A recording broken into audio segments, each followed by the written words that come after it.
Thank you very much. The Justice and Legal Affairs Committee has sat this morning and part of the afternoon to deliberate on several bills that are coming before Parliament this afternoon and tomorrow, the whole day and Thursday.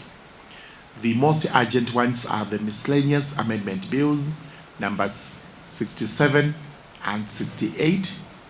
We have also briefly looked at the tribunal's bill, and we have also listened to the Registrar of Political Parties on the complaint that was sent to her by the ODM party.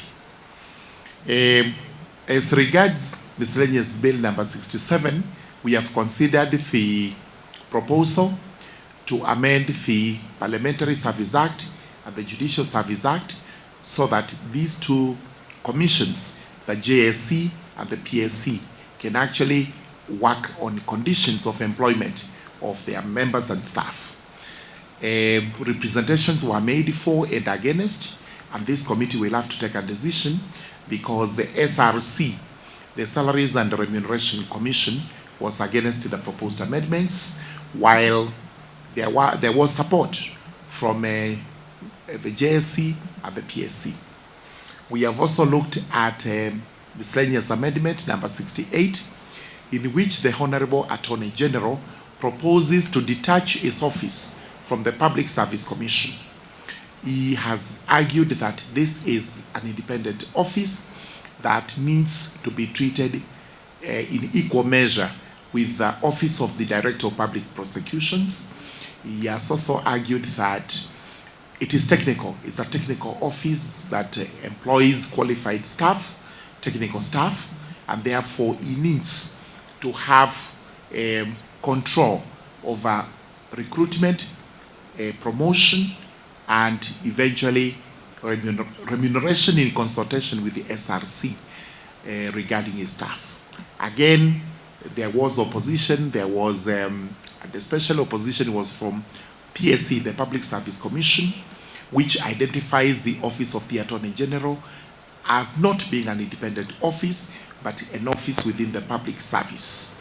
That this is part of the executive, and as such, the executive should not be allowed to have independent offices, especially to employ staff.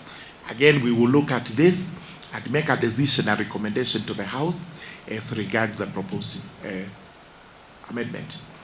The tribunal's bill is still under public participation. We have further listened to the Attorney General as regards the movement of all tribunals to the judiciary. Opinion seems to be divided, so we have to make further consultations as regards this bill before it is read a second time in the House. We finally listened to the Office of the Registrar of Political Parties as regards the complaint by ODM. ODM complains that the budget of political parties in the political parties fund was actually reduced or cut during the supplementary budget one, and which is true because 867 million was taken away from the fund to fund the other urgent projects. And the response we have received from the Registrar of Political Parties is that they have nothing to do with the cuts. This is a responsibility of Parliament as the budget-making house and the one that makes appropriations to do its work. It has done its work, though the office is also not satisfied with the action taken.